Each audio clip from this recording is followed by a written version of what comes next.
Depuis plusieurs mois, une odeur nauséabonde irrite les narines et les esprits de ceux qui ont le désavantage d'habiter sous le vent de la toute nouvelle usine de dépollution des eaux usées d'Agde et de Vias. La télévision n'étant pas encore olfactive, nous avons tenté une définition de cette odeur autant stupéfiante que familière avec ceux qui subissent au quotidien ce désagrément. Ça indispose, ça donne des nausées, ça prend à la gorge.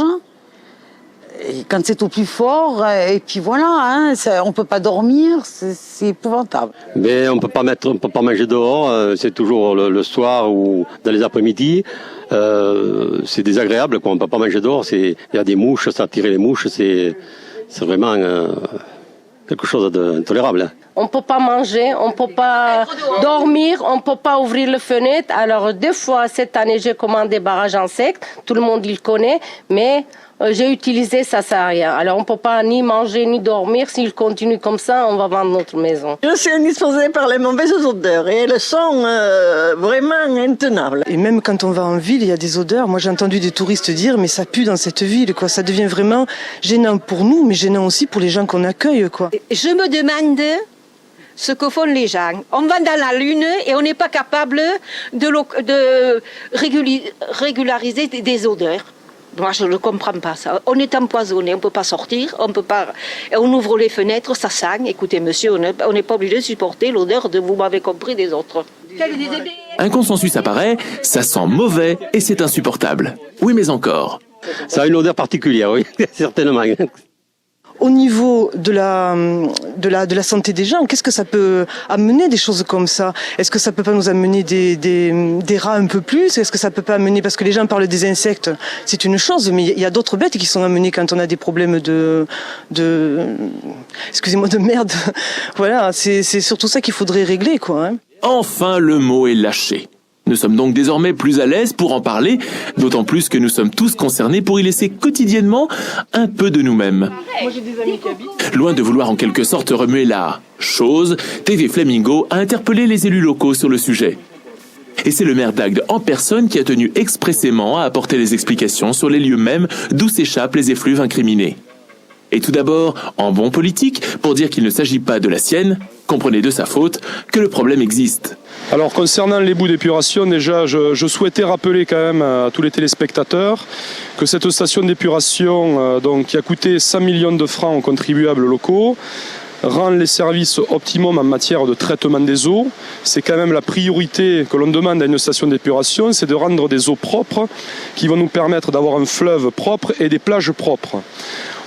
Malheureusement, lors du choix à l'époque de ce chantier par mon prédécesseur, on a oublié le dossier du traitement des boues. C'est-à-dire qu'à l'époque, lorsque cette station a été construite, le problème du traitement des boues n'a pas été pris à son juste niveau. Et il n'a été prévu que le traitement des boues brutes, c'est-à-dire lorsque les boues ont été épurées et ont été stockées dans ces casiers qui sont derrière. Elles sont amenées par camion dans l'arrière-pays où un plan d'épandage nous permet de répandre les boues dans des champs. Malheureusement, il est clair que ces boues, lorsqu'elles sortent des casiers, occasionnent des nuisances, bien sûr, au niveau des odeurs.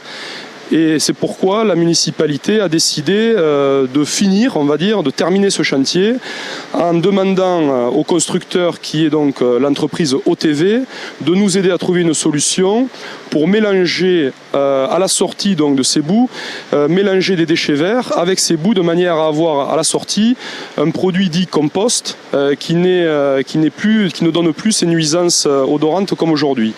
Donc nous sommes en train actuellement de travailler d'arrache-pied sur ce dossier, c'est même un dossier prioritaire car nous sommes conscients que ces nuisances empoisonnent quand même la vie de nos concitoyens et donc nous avons missionné l'entreprise OTV et au prochain conseil municipal municipal, certainement qui aura lieu le 23 septembre. Nous voterons un avenant au marché de manière à pouvoir mettre en place ce nouveau système de mélangeur qui va nous permettre de mélanger des déchets verts avec des boues et d'avoir donc à la sortie des boues beaucoup plus propres et de pouvoir également les recycler, on va dire ailleurs, mais les recycler beaucoup plus facilement. Dans son ancienne configuration, la station d'épuration traitait un débit juste suffisant en période estivale et à court terme, elle aurait été largement insuffisante pour absorber les charges de pollution supplémentaires de la population croissante. Le projet d'extension et d'amélioration de la station d'épuration avait donc pour objet d'augmenter la capacité hydraulique et d'améliorer la qualité du rejet. Outre la réhabilitation des réseaux de collecte et de transport, il fut entrepris la construction et la mise en conformité de la station d'épuration communale avec des résultats plutôt satisfaisants. Cette station d'épuration a aujourd'hui un rendement épuratoire très intéressant puisqu'on a un abattement de la pollution qui est au-delà des normes réglementaires et qui est de l'ordre de 90%, c'est-à-dire qu'on abat 90% de la pollution entrante au niveau de la station d'épuration, ce qui fait qu'en sortie de station d'épuration, on a des rendements épuratoires tout à fait conséquents. En résumé, on peut dire que le système de filtration est si efficace que la quantité de déchets retenus, autrement dit les boues, est plus importante que prévu. Malheureusement, pour les riverains incommodés, avec la perplexité, c'est l'impatience légitime qui prédomine. Pour les détails techniques de la station, ils pourront toujours les découvrir sur un parcours audiovisuel pédagogique prévu, lui, dès l'origine, sur le site même, pour un coût de plus de 213 000 €. Reste donc à prouver que l'argent n'a pas d'odeur.